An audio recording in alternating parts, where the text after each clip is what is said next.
All right, 170 of the basement tapes has arrived. We are still in 1968. And are we? I, I guess we are. I don't know where we are. Hold on a second here. 1968. Yeah, it says right here 1968. Apparently, though, I'm in the wrong year here. So forgive me. Oh, you know what? I'm right. I'm sorry. I have a 1967 tops with my 1968. My 1967 tops are included in my 1968 series, which is why we didn't do a 1967 tops football set. So we'll have to circle back and do that one. Let me put that on the list of things to do. The list right now is one item. Let's go do 1967 tops football at some point. Okay. So 1968 tops football. I have probably around a couple hundred of these. I need to figure that out. Yeah, confused myself there. Anyway, Beckett OPG is not necessarily, or the collection part of it is not necessarily easy or intuitive to figure out. It took me a long time to figure out how to do it. And I find that when I go back through it, I had made a lot of mistakes. So still trying to figure that out. But anyway, there's 220 cards according to Beckett OPG total, $7.10 average value, $1,562 total value. $500 to $1,200 for a complete set, depending on condition. 1968 marks the beginning of a 21-year run of Topps being the only producer of football cards. The 2-series set of 219 standard-size cards is Topps' first set in 7 years, since 1961, to contain players from both leagues. The set marks the AFL debut of the Cincinnati Bengals. Card fronts feature the the player photo over a solid background. A team logo is in the upper corner. The player's name, team name, and position are in colored circular box at the bottom. Cards for players from previous year's Super Bowl teams, the Green Bay Packers and the Oakland Raiders, are the only cards that contain horizontally designed fronts.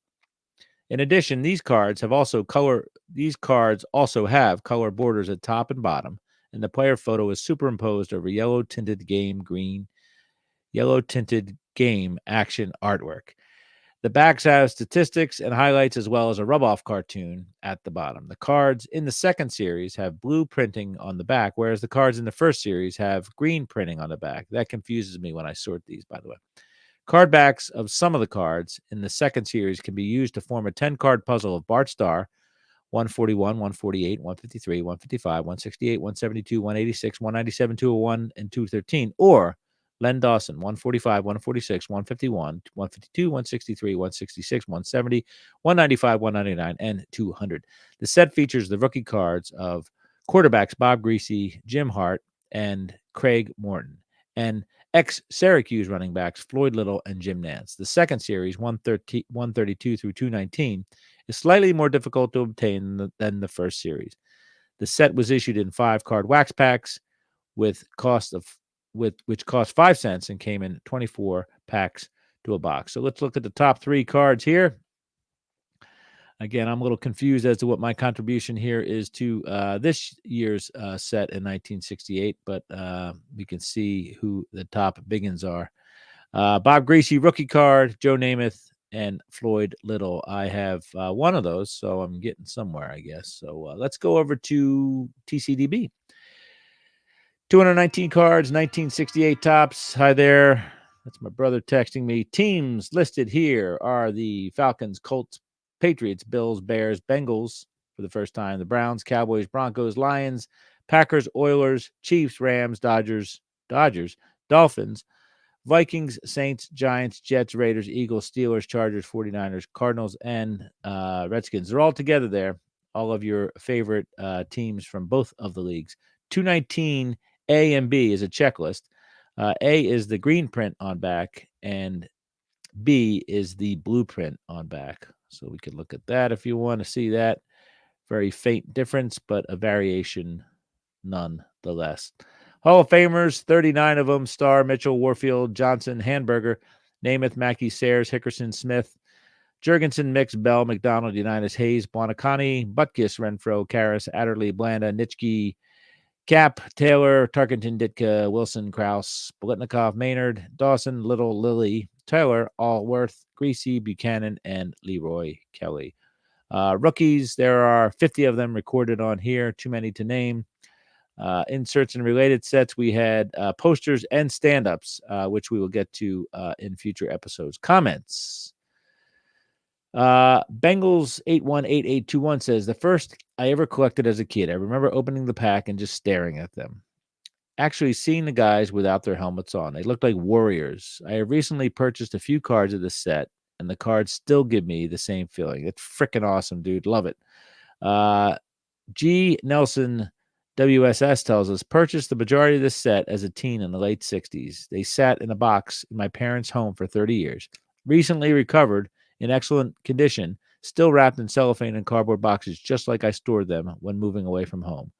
This find also included some late 50s and early 60 cards for Bart Starr and several other Packers. No rookie card, though. Darn it. Packaging, pictures, grappling. I believe there is some butt play involved there as well by a Kansas City linebacker. There's player number 63 for the Packers just running off in a different direction. Possibly can't stand the violence anymore. Bazooka, free gifts, picture on bottom of this box. Tops, chewing gum, blah, blah, blah. Major League Football, 5-cent bubble gum. Tops. Gum net weight is 0.19 ounces. Man, the giveaway on the box, folks, is crazy. We have typewriters, air conditioning units, either a golfer or a golf set. I can't tell which, but there's a golfer holding a golf club. There is some sort of phaser, taser, laser. There is a mustard yellow V-neck sweater. There's a color television. There's a bicycle. There is a television of unknown quality because there's no picture on it. There's a coffee pot, and there's a mixer, because who doesn't want football cards and something to mix their cake batter with? You could have a portable typewriter, a Westinghouse air conditioner. What is E? A movie camera. Okay. So a Super 8 movie camera. That's pretty impressive. And what is I? I is Corningware, electric something.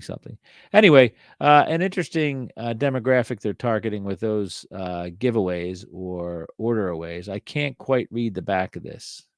Thousands of retailers from coast to coast are cashing in on the most fabulous selection of gifts ever offered in the history of confectionery industry. It's easy as selling Bazooka, your fastest moving bubblegum, because there's a full value certificate packed inside every 400 count of 1 cent bazooka gift certificates deal, and a half value certificate in every 48 count of 5-cent bazooka bar and clip certificate. Boy, there's a lot going on here. At that rate, you'll be able to enjoy dozens of gifts in a few weeks, or you may want to save your certificates for fabulous luxury items. So this is obviously dealt or trying to lure in the candy store owner and all that fun stuff with some fabulous prizes, TVs and bikes and movie cameras and golfers and or golf clubs. The wrappers are blue. They're beautiful. There is be the last one on your block to get your Bazooka Joe Club sweatshirt. I don't know why it says be the last one, but it sure does. Pro football picture cards, 5 cents, plus pinup photo in every pack with 1 stick of bubblegum. Only $150 and 20 Bazooka comics, or free for 750 Bazooka comics.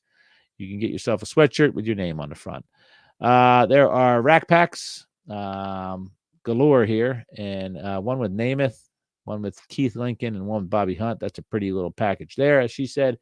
Let's get over to elsewhere in this TCDB trivia. The 1968 set of 219 cards is Topps' first set in 5 years to contain NFL players. The second series, 133 through 219, is slightly more difficult to obtain than the first series. This set has Topps' first issue of Gale Sayers, number 75. The cards of the teams playing in the Super Bowl II, Oakland Raiders and Green Bay Packers, are oriented horizontally, while the rest of the cards are oriented vertically. The backs of the 10 cards from the image of Bart Starr, we know that, form a puzzle. The backs of the 10 cards from Lenny Dawson, we know that, form a puzzle. Beautifully Beautiful looking set here. If well, it's my show, so I can say whatever I want, right? So the Bart Starr card number 1 is one of those horizontal landscape cards. Lots more color there. Dick Bass, card number 2 from the Rams. Stunning pose there, and the design is pretty nice. The design is very classy. Nothing too crazy for the late 60s. Logos, names, team names, positions, all that stuff. The backs are pretty classy as well. They're either blue or green backs on white cardstock, as we learned several paragraphs ago. Just a fun, gorgeous, well-produced set from a company that had been missing out on the NFL players for quite some time. So they came back with a bang. Still some shenanigans with the uniforms matching the teams. Don Holt's card number 6 is in the Vikings, but everything else indicates he's playing for the Eagles. Let's get to page 8 here. Let's talk about Art Powell from the Buffalo Bills. He's an end. Card number 71, end, Buffalo Bills, height 6'2", weight 212, age 31, college, San Jose State. Years pro 11, pass receiving record, year and lifetime. It has a little bio there. It says this end holds the AFL record for career touchdowns and yards gained via pass receiving. Art once caught 4 touchdowns in one game. Football highlights: Art's older brother was a heavyweight boxer. Copyright TCG, printed in USA. Again, gorgeous set. I'm somewhere close to closing in on the final here. I have to rearrange my collection apparently on Beckett OPG to get the 67s out of that and put them in their own darn collection folder. So episode 170 of the Basement Tapes, the 1968 Topps football cards are here, and they will be around for quite a while on their own for several decades.